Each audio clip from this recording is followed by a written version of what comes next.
Bienvenue sur Reset ton assiette, le podcast qui tous les jeudis déconstruit avec vous la diet culture et toutes les injonctions liées à notre apparence et à notre assiette. Je m'appelle Juliette, je suis thérapeute officiellement certifiée en alimentation intuitive et fondatrice de The Last Quiche, pour enfin ne plus être prise pour une quiche par la culture des régimes et redevenir la mangeuse intuitive, badass et apaisée qui sommeille en toi. Donc prends-toi ton petit thé, ton latte et let's go pour l'épisode du jour.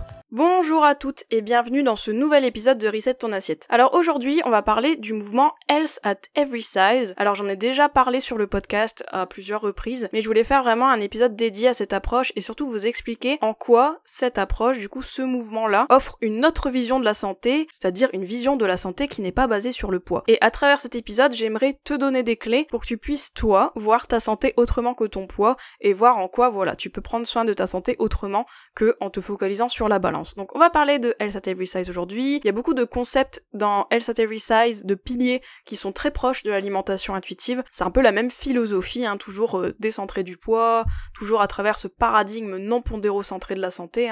Je vais réexpliquer un petit peu tout ça. Donc j'ai hâte de creuser ce sujet avec vous. Et puis écoutez, si c'est bon pour vous, c'est bon pour moi. C'est parti! Alors, c'est quoi exactement Health at Every Size? Alors, Health at Every Size, en français, on pourrait le traduire par la santé à toutes les tailles, ou la santé à tout poids, à tous les poids. Moi, je préfère la santé à tous les poids, personnellement. Je trouve que c'est plus clair pour les gens. Parce que taille, voilà, on peut se dire, c'est quoi taille?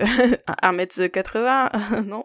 Petite blague un peu nulle, mais bref. Vraiment, Health at Every Size, c'est un mouvement qui remet en question l'association systématique entre poids et santé, le fait que t'as un poids élevé, t'es en mauvaise santé, et inversement, si t'es plus mince, t'es en bonne santé, et qui défend aussi l'accès à des soins de qualité pour tout le monde sans discrimination liée au poids. Et cette approche, elle est portée par l'ASDAH, qui est une association pour la diversité dans la santé, que si on peut traduire grosso modo en français, et la communauté Health at Every Size. Vraiment, faut savoir que Health at Every Size, donc c'est un mouvement dont font partie de nombreux scientifiques, de nombreux médecins, de nombreux praticiens, etc., et qui ont en fait pour objectif de remettre la santé au centre du débat, mais sans oppression ni culpabilisation. C'est-à-dire vraiment offrir une autre vision de la santé qui est décorrélée du poids, et c'est pas une mince affaire, ça c'est sûr, surtout dans notre société très grossophobe et dans notre société qui au final, pour des raisons de santé, pour l'excuse de la santé je dirais, discrimine beaucoup les personnes par rapport à leur poids, etc. Mais j'aime bien revenir à la genèse du Health at Every Size, je trouve pour mieux comprendre un mouvement, comment ça a été créé, etc. En fait, le concept de Health at Every Size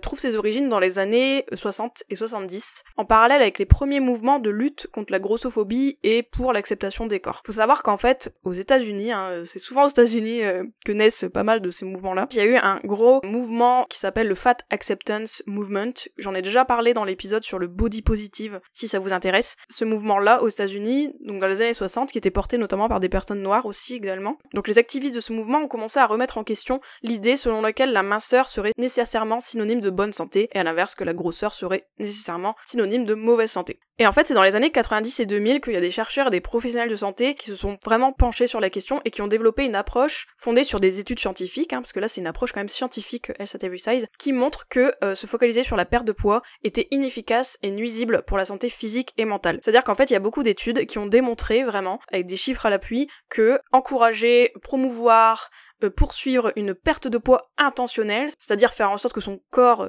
perde du poids vraiment de manière pas naturelle, en fait, c'est vraiment quelque chose qu'on subit, qu'on lui fait subir d'une certaine façon, eh bien, c'est inefficace dans le sens qu'on reprend du poids très rapidement. Je vous renvoie à l'épisode 50 sur le cercle vicieux des régimes où j'en parle de ce côté-là, quand on fait un régime, on reprend le poids perdu, etc. Et surtout nuisible, parce qu'au final, un régime, ou même toute pratique de perte de poids intentionnelle, fait du mal à notre santé physique, à notre santé mentale aussi, etc. Et donc le but c'est de sortir un peu de tout ça en disant on dit aux gens soyez minces pour être en bonne santé, on leur fait faire des régimes, en fait c'est carrément l'inverse qui se produit, ces personnes-là ne sont pas en bonne santé, etc.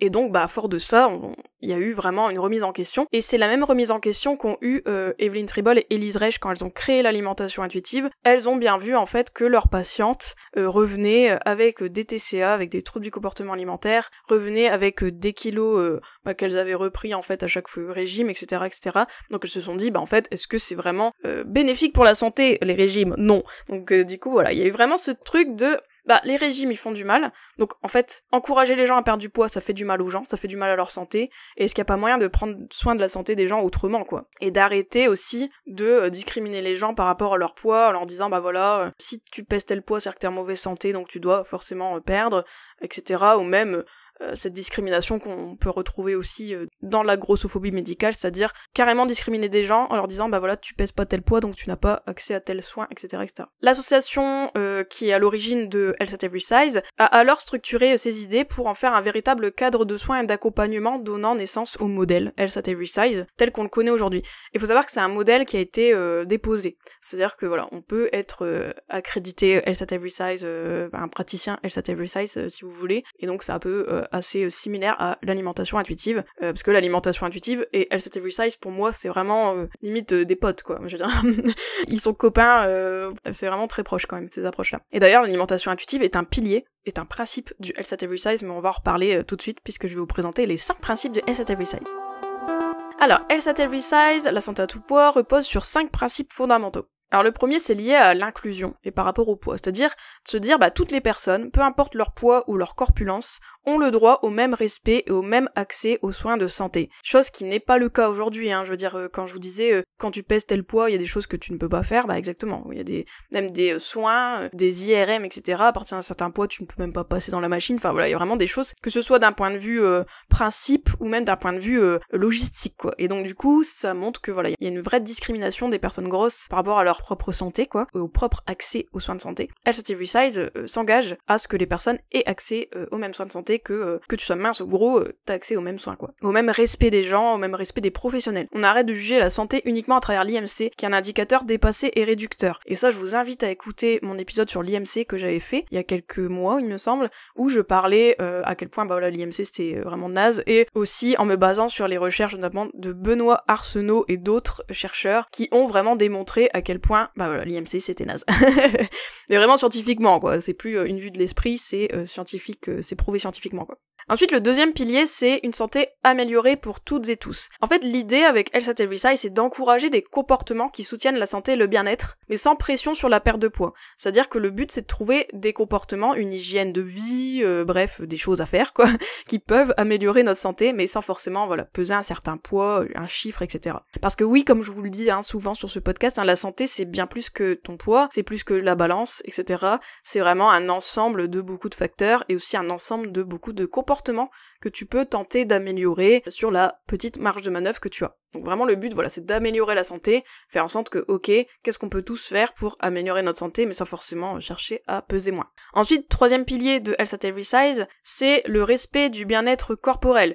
C'est-à-dire que le but, c'est de célébrer, la diversité corporelle, d'accepter qu'il y en a une, déjà, parce que je pense que c'est pas acquis pour tout le monde, ce côté que, on n'est pas tous faits pour être minces, il y a des gros, il y a des grands, il y a des maigres, bref, voilà. Et donc, le but, c'est donc de célébrer sa diversité, d'arrêter d'encourager la lutte contre son propre corps, chose qu'on est en train de faire, qu'on fait tout le temps, que ce soit d'un point de vue santé, on essaie de lutter tout le temps contre notre corps, lutter contre notre nature, notre poids de forme, etc.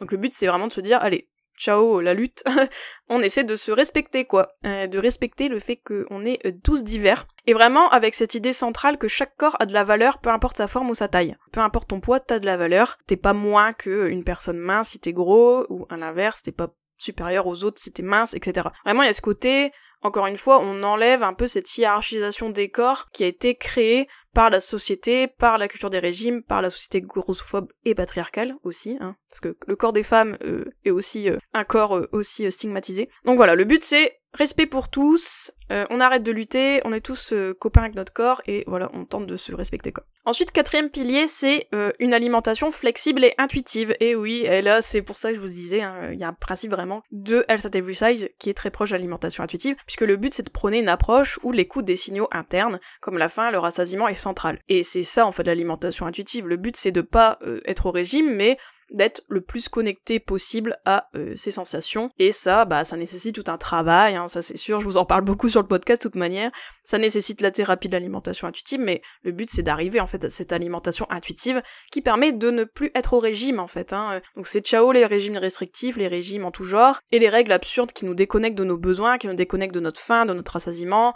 Et vraiment, ce que prône Health at Every Size, c'est l'écoute de soi, l'écoute de son corps, et réapprendre en fait à écouter son corps avec l'interoception, c'est-à-dire la conscience de ses propres besoins, etc. Pourquoi il y a ce pilier dans Health at Every Size?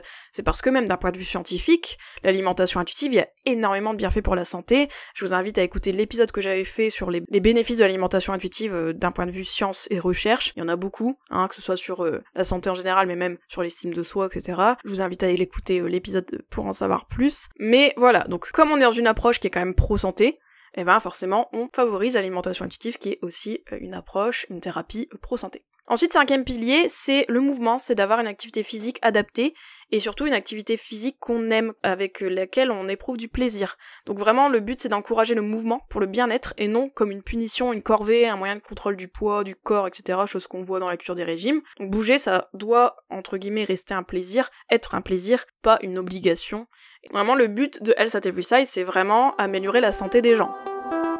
Et forcément, Health at Every Size, comme l'alimentation intuitive, souffre de préjugés, encore une fois, de mythes, de raccourcis un peu nuls. Et donc, moi, je mets un point d'honneur à avoir une petite section déconstruction des mythes, ou du moins les questions qu'on peut avoir peut-être en écoutant ou en ayant connaissance de Health at Every Size. Alors, il y a plusieurs choses. Et d'ailleurs, c'est les mythes que Health at Every Size, que l'association décortique sur son site. Alors, le premier mythe, c'est le côté Health at Every Size, c'est un truc de déni parce que ça veut dire qu'en fait ils disent que toutes les personnes grosses sont en bonne santé, c'est pas vrai, gna gna gna gna gna. Alors, en fait, Health at Every Size, le but c'est pas de dire que toutes les personnes grosses sont en bonne santé, parce qu'il peut y avoir des personnes grosses en mauvaise santé, mais il peut y avoir aussi des personnes minces en mauvaise santé. Et comme il peut y avoir des personnes minces en bonne santé. Enfin, le but c'est de dire, ok, on arrête avec ces trucs là binaires de t'es gros, t'es en mauvaise santé, ou t'es mince, t'es en bonne santé, mais de dire, en fait, ça n'a rien à voir.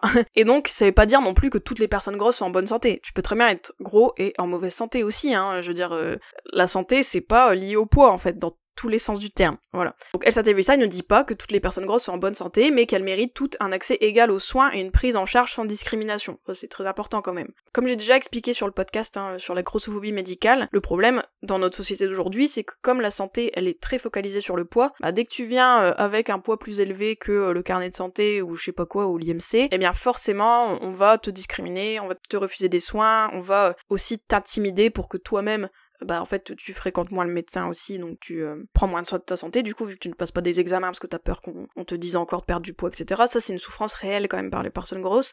Du coup voilà, c'est ça qu'Health at Every Size essaie de lutter en fait, c'est vraiment avoir une prise en charge pour tous, sans discrimination. Et aussi le mythe aussi d'Health at Every Size, c'est le côté oui mais du coup pour vous les personnes grosses qui sont importantes, ce seraient les personnes grosses qui sont en bonne santé, et que si on n'est pas en bonne santé on est nul. Alors que pas du tout. En fait Health at Every Size, comme l'alimentation intuitive, c'est centré sur le fait d'améliorer sa santé, mais c'est pas non plus en train de discriminer les gens parce que ils sont en bonne ou mauvaise santé. Voilà, c'est pas parce que demain t'es malade, tu chopes une maladie, tu développes une maladie, tu développes une pathologie, t'as plus de valeur, c'est bon, t'avais qu'à être en bonne santé, etc. Pas du tout. Chaque personne a de la valeur, quel que soit son état de santé.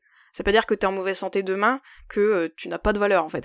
En fait le but, Health at Every Size, je trouve, et l'alimentation intuitive, c'est vraiment se dire ok la santé oui c'est important, mais c'est pas ça qui fait ta valeur en fait aussi. Alors oui on encourage la santé, mais attention, on n'est pas non plus dans le santéisme comme on dit ça, le healthism, c'est-à-dire vraiment de prôner la santé comme idéal moral, etc. Non quoi, on va se calmer un petit peu. Voilà, la santé ne doit pas être une condition pour mériter du respect et de l'attention médicale. Enfin, voilà, c'est vraiment anti-discrimination de ce point de vue-là.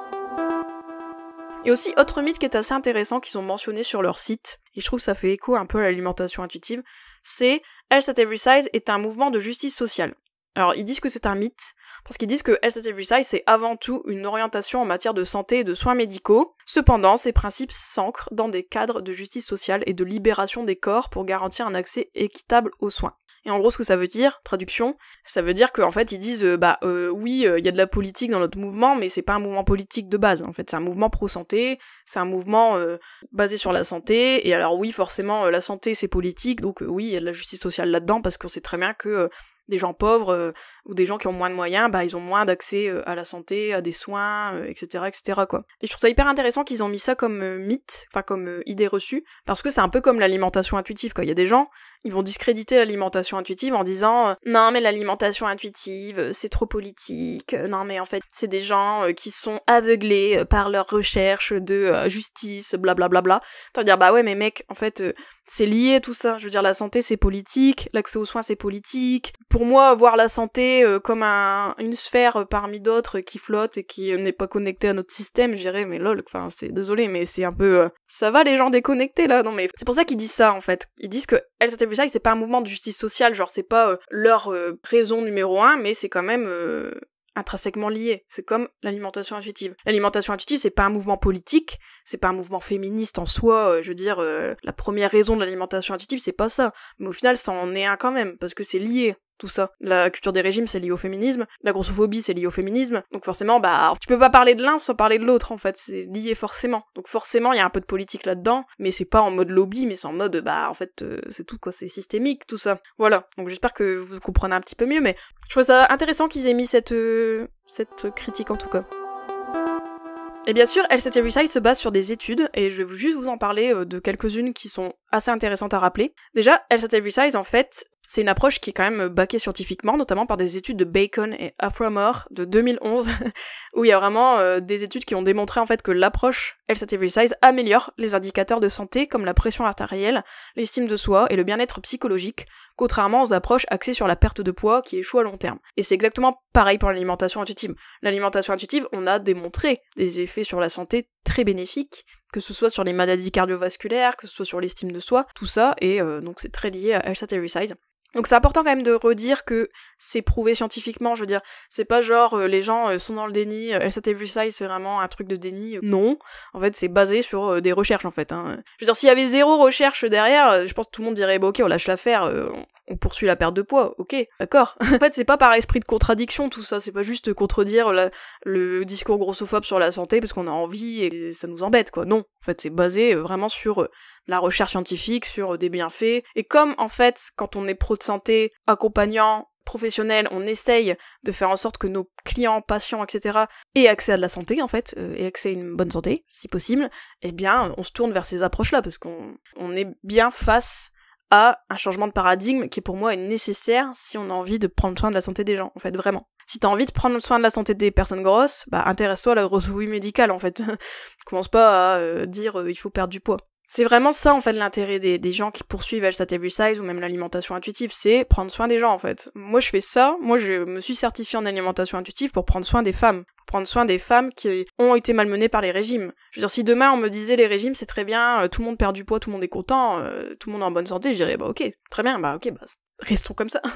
Mais en fait non, donc voilà, donc ça c'est aussi important en fait que les professionnels de santé et du bien-être prennent connaissance de tout ça. Et d'ailleurs, bah si t'es professionnel de santé et que tu m'écoutes, professionnel de la santé ou du bien-être, en fait moi j'ai comme projet d'accompagner des professionnels de la santé et du bien-être à l'approche LSAT Resize, à l'approche alimentation intuitive, bref, à tout ce paradigme non podérocentré là, à vraiment enlever la culture des régimes de vos accompagnements, de nos accompagnements. Donc si ça t'intéresse, n'hésite pas à aller sur mon site, sur la page dédiée aux professionnels, parce qu'il y a une liste d'attente pour mes prochaines formations sur ce sujet. Voilà, donc je le dis, si ça vous intéresse, vous y allez, vous inscrivez, et vous avez un petit guide gratuit en plus, donc voilà. Professionnels de la santé et du bien-être, si vous m'écoutez, faites ça. Si vous avez envie, bien sûr. Et si ce dont je parle ici vous parle aussi également. Et bien sûr, il y a des études de 2007 notamment qui ont encore montré que les régimes amaigrissants sont inefficaces à long terme, tout ça, que les gens reprennent le poids initial. Mais aussi, il y a eu des études sur la grossophobie médicale qui montrent bien en fait que discriminer sur le poids n'aide pas les gens à être en meilleure santé. Au contraire, parce que les personnes grosses reçoivent souvent des soins de qualité inférieure, avec un retard de diagnostic parce qu'elles évitent certains examens ou on leur refuse certains examens, et aussi souffrent d'une focalisation excessive sur leur poids plutôt que leurs symptômes réels, c'est-à-dire que toute personne grosse qui va dans un cabinet médical voir un médecin, bah souvent la question du poids va être amenée alors qu'on vient pour une otite quoi. Donc ça c'est vraiment quelque chose que LSAT Resize combat d'une certaine façon. Donc alors, comment appliquer LSAT Resize dans ta vie? Parce que je me doute que si t'écoutes ça, c'est pour que toi, tu sois en bonne santé toi aussi, sans focaliser sur ton poids. Bah déjà, c'est première chose, de remettre en question les discours qui associent minceur et santé, c'est-à-dire que dès que t'en vois un passer sur Instagram, sur YouTube ou n'importe où, eh bien de remettre en question ça, et de toi déconstruire un peu ça dans ta tête, que ce soit à travers des contenus, toi-même à t'intéresser, ou même à vraiment déconstruire d'un point de vue cognitif. que toi t'arrêtes d'associer ta minceur ou ta grosseur à ta santé, voilà. Ensuite, je dirais comment appliquer Health at Every Size dans ta vie, c'est forcément se reconnecter à tes sensations, et ça se fait avec l'alimentation intuitive. Pour rappel, l'alimentation intuitive, c'est vraiment la thérapie qui t'amène à devenir mangeur intuitif, parce que oui, ça se fait pas du jour au lendemain, donc bien sûr, si t'as envie de manger intuitivement, tu sais que tu as une guide super ici, coucou, qui peut t'y amener, voilà, si jamais ça t'intéresse. Ensuite, autre chose qui te permet d'appliquer Health at Every Size dans ta vie, c'est toi en fait, et c'est de bouger pour le plaisir, de adopter des comportements santé qui sont décorrélés de la transformation corporelle. C'est-à-dire toi en fait, qu'est-ce que tu peux faire pour ta santé qui n'est pas focalisée sur le poids, c'est-à-dire bouger, bien dormir, trouver des moyens d'accueillir tes émotions et de réguler ton stress, etc. etc. Tout ça c'est de la santé. Prendre soin de ta santé mentale aussi. Et aussi, autre chose qui, pour appliquer Health at Every Size dans ta vie, c'est d'exiger des soins de santé respectueux. C'est d'exiger de tes professionnels de santé qu'ils te respectent, et qu'il soit inclusif. C'est-à-dire si demain ton médecin te dit veut absolument te peser, ou veut absolument connaître ton poids, ou veut absolument que tu perdes du poids pour telle ou telle pathologie, tu peux aussi dire ton avis, remettre un peu en question, je sais pas remettre en question forcément le corps médical en entier, mais quand il y a des soupçons de grossophobie médicale, n'hésite pas à le dire, à le témoigner, à toi-même en fait, t'affirmer quoi, par rapport aux professionnels de santé, parce que même si c'est des professionnels de santé, ok, mais ils sont pas parole d'évangile, et comme je le dis souvent sur le podcast aussi, déjà dans beaucoup d'épisodes, n'oublions pas que les professionnels de santé, notamment en France, sont quand même formés à être grossophobes quoi, donc il y a quand même ça à remettre en question. Voilà, j'espère que cet épisode t'a aidé à mieux comprendre Health at Every Size, donc la santé à tout poids. C'est pas un déni, c'est pas parce qu'on a envie de rêver, non, c'est possible. Toute la littérature scientifique nous le prouve. Donc si toi t'as envie d'être en bonne santé à tout poids, quel que soit ton poids, hésite pas à te rapprocher de l'alimentation intuitive, de ce genre d'approche, prendre un accompagnement avec moi par exemple.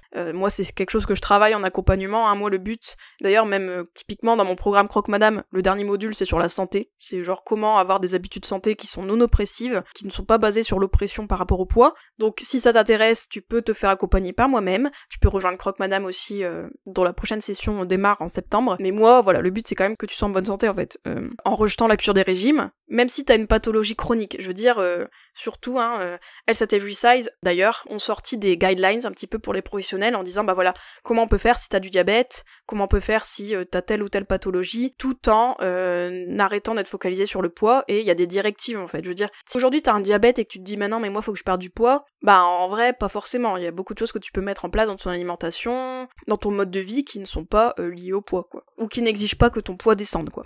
C'est tout pour moi pour cet épisode, on se retrouve la semaine prochaine pour un épisode qui sera un peu dans la même veine puisqu'on va revoir un peu les facteurs qui influencent ton poids, en fait ce qui influence vraiment ton poids, parce que ça aussi je trouve ça important de le rappeler, donc on en parle la semaine prochaine dans un nouvel épisode, et puis en attendant, n'hésite pas à me rejoindre sur Instagram, n'hésite pas à rejoindre ma newsletter, le boudoir, n'hésite pas à mettre un avis sur le podcast, n'hésite pas à écouter les autres épisodes, et puis on se retrouve la semaine prochaine. Gros bisous, ciao ciao. Et voilà, c'est la fin de cet épisode. N'oublie pas, si tu as besoin de moi pour t'aider à redevenir mangeuse intuitive, tu peux retrouver tous mes accompagnements sur mon site thelaskish.fr, mais aussi plein de ressources gratuites. Entre 2 épisodes, tu peux me retrouver sur mon compte Instagram, @thelaskish, sur ma chaîne YouTube et même sur LinkedIn. Si le podcast te plaît, mets-moi 5 étoiles sur ta plateforme d'écoute et laisse un petit commentaire. Et bien sûr, parle-en autour de toi pour aider d'autres femmes à faire leur propre reset. À bientôt!